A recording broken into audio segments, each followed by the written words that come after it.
בוקר טוב, בוקר של גאולה, חודש טוב. אנחנו בדבר מלכות של במדבר, שיחת שבת, פרשת במדבר, ערב חג השבועות, והיום השני של חג השבועות תשנ"א. אנחנו בעמוד 175 בספר דבר מלכות זה של הוצאת ממש. אנחנו עכשיו נלמד את השיחה של פרשת במדבר, שיחה שהרבי מדבר על העניין של המנוחה והשלווה שהתורה נותנת והשלמות שהתורה נותנת בכל דבר ודבר. דובר פעמים רבות שבנוסף לתוכן הכללי של יום טוב שבו שוות כל השנים, ישנם גם לימודים מיוחדים מהקביעות המיוחדת של היום טוב בשנה מסוימת, המדגישים ומבהירים ומוסיפים כוחות לבצע את הלימוד הכללי של היום טוב בכל השנים. זאת אומרת, יש לנו כל השנה בחג יש לנו לימוד והוראה בעבודת השם, אבל כשזה יוצא בקביעות מסוימת יש בזה הוראה גם מהקביעות המסוימת הזאת. השנה הזו מתייחדת בכך שחג השבועות בא מיד לאחר יום השבת. דהיינו שהעבודה דחג השבועות נעשית עם ותחת ההשפעה דיום השבת קודש, ובפרט שאין ביניהם שום הפסק דימי ועובדין דחול, באופן שישנה חזקה של שלושה ימי קדושה רצופים. בתשנ"א אז יצא ששבת מיד אחרי זה מגיע חג השבועות, ובחוץ לארץ חג השבועות זה יומיים, אז יש לך שבת, יום טוב ראשון ויום טוב שני, 3 ימים של קדושה רצופים ביחד. פה בארץ זה יומיים, ובשנה תשפ"א אז אמנם זה קצת יש הבדל, אבל זה גם כן די סמוך. זאת אומרת, זה יוצא שבועות, שבת, מיד אחרי זה ערב חג, ומיד אחרי זה חג השבועות, ובחוץ לארץ זה יומיים חג השבועות. כן, ובהערה הרבי מביא שיש זה העילוי של קביעות שנה זו, שמימי ראש השנה בימים הראשונים והאחרונים של בחוץ לארץ של סוכות נכנסו תכף ליום השבת. יומיים ראש השנה שבת, כן, כמו השנה גם יצא חמישי של שבת, וגם סוכות, כך חמישי של שבת וגם שמחת תורה, וכן בי"ט כסלו ובימי הפורים ועוד, וכמדובר כמה פעמים במשך השנה, העילוי וההדגשה בעניין של שלושה חזקה בשנה זו. ושבת זו היא גם שבת פרשת במדבר. קביעות כזו, כן, זה במדבר לפני חג השבועות, וזה המנהג הפשוט. הרב מביא בהערה שיהיו קוראים במדבר סיני קודם עצרת. הקביעות כזו מחולקת גם בכך שהיום הראשון של חג השבועות הוא ביום הראשון בשבוע, שהוא בדוגמת יום ראשון של מעשה בראשית, כמובן מהשיר של יום זה, ובהמשך לזה באים מיד ליום השני בשבוע, ואחרי זה זה איסרו חג ביום השלישי בשבוע. אז יש פה איזה משהו מעניין זה של יום ראשון, שני ואיסרו חג ביום השלישי, וכל העניינים ובפרט הקשורים עם הקביעות על פי תורה של ימים טובים ופרשיות בתורה הם בהשגחה פרטית ובתכלית הדיוק, ומזה מובן שמקביעות זאת לחג השבועות ישנה הוראה מיוחדת המדגישה עוד יותר ונותנת תוספת כוחות גם במילוי הכוונה הכללית ליום טוב זה.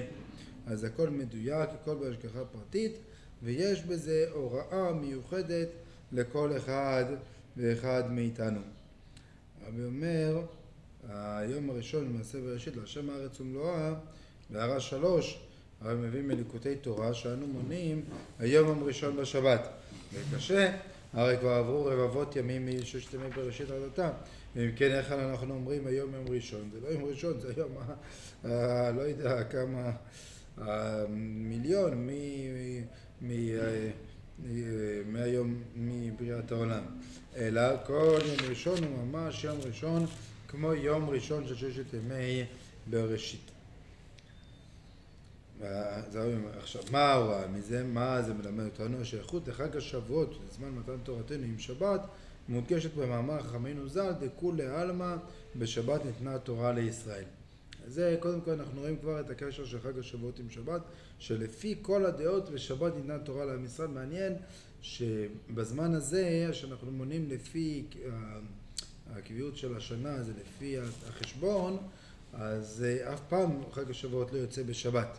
היום טוב השני של חג השבועות יכול לצאת בשבת, אבל היום טוב הראשון לא יוצא בשבת. אבל היום מתן תורה המקורי יצא בשבת. מה הסיבה? מכיוון שעניינים הם בתכלית הדיוק כנ"ל, ועל אחת כמה וכמה הקשורים עם העניין הכללי במתן תורה, בוודאי שזה בדיוק.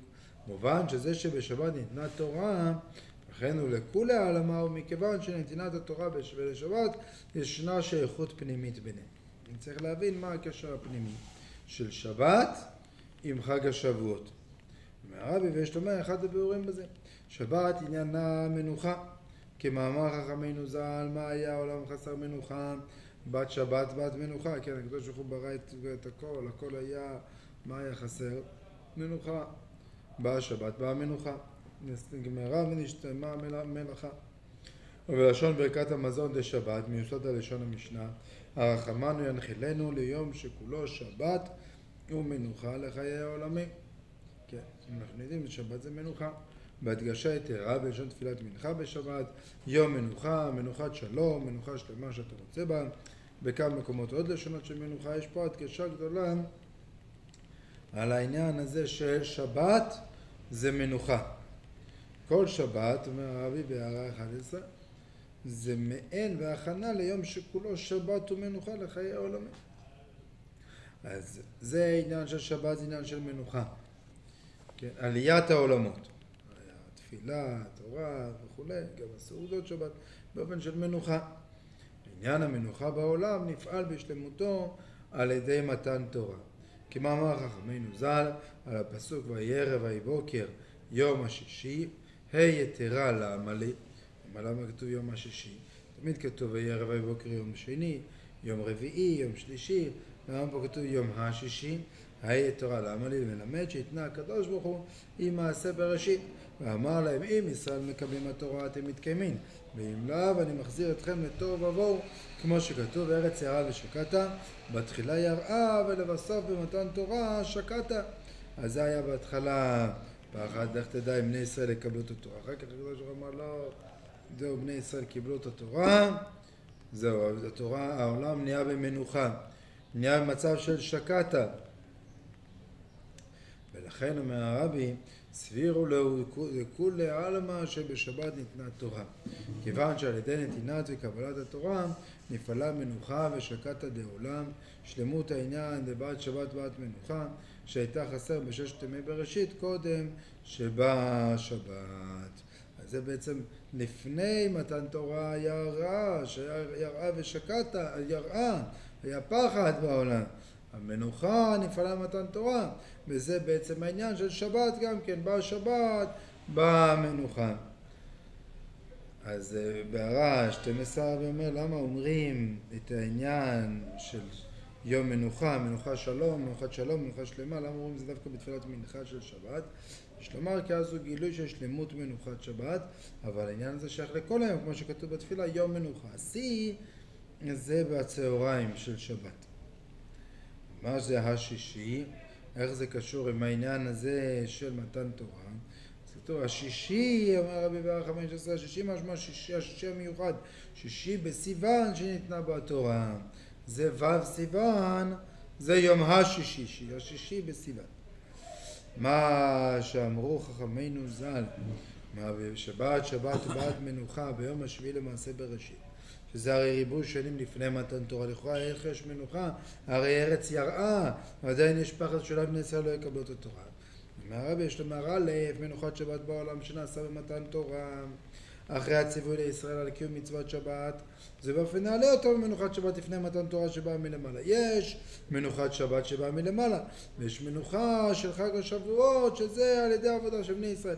הדרך העילוי של כל המצוות אחרי מתן תורה לגבי קיומם לפני מתן תורה. גם לפני קיימו את התורה, אבל אחרי זה כבר בדרגה הרבה יותר נעלית.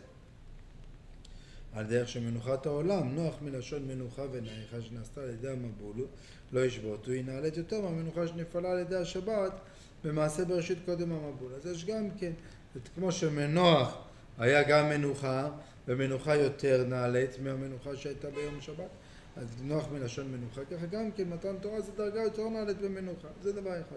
דבר שני, ועיקר, פעולת מנוחת שבת בעולם היא על התנאי שעשה הקדוש ברוך הוא עם העולם בתחילת בריאתו, שישראל יקבלו את התורה כולל מצוות שבת, וקיום התנאי פעל מנוחה בעולם למפרע בתחילת בריאתו. זאת אומרת, זה היה בשביל שבני ישראל יקבלו את התורה, וזה פעל למפרע עניין של מנוחה. נסיים עוד סעיף אחד רק. הביאור בכך אומר רבי שמנוחה נפעלה דווקא על ידי שבת ותורה, מתן תורה וקבלת התורה.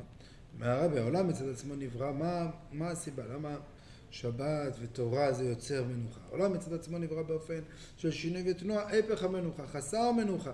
לכל ראש יש שינויים של כללות עניין הזמן, יום ראשון, יום שני, כל פעם משהו אחר, זמן אחר, שעניינו וגדרו חילוף ושינוי דעבר, הווה ועתיד, ובכללות קדימה ואיחור, וכל הנבראים שבעולם שגדרו זמן ומקום, והמקום כפופים לשינויי הזמן, באופן שהם משתנים כל הזמן, ונוסף לזה ישנם גם השינויים הפרטיים של כל נברא בעולם, יש כל הזמן שינויים, ולהוסיף זה שינוי בזמן, להוסיף שגם התחלקות במקום, חלוקי הדרגות למעלה ומטה והצדדים, והשינויים ממקום למקום גם קשורים עם הפך המנוחה ואדרבה שינוי, כיוון שכל מקום יש לו את ענייניו והנהגותיו השונים, והליכה ממקום אחד למקום אחר, זה טלטול ושינוי ממקומו ומצבו הקודם, כל הזמן עוברים ממקום למקום.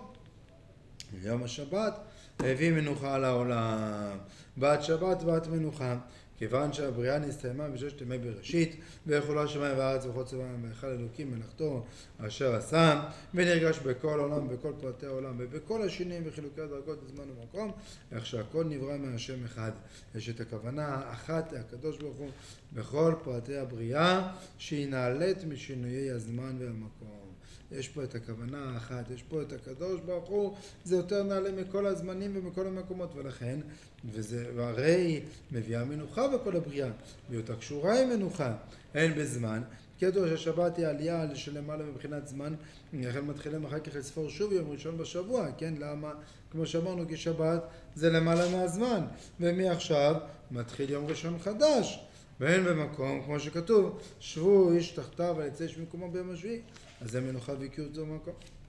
אז זה העניין של שבת, זה החיבור עם מה שלמעלה מהזמן ולמעלה מהמקום, ולכן זה יוצר מנוחה. והשלמות בעניין הזה נפעלה במתן תורה.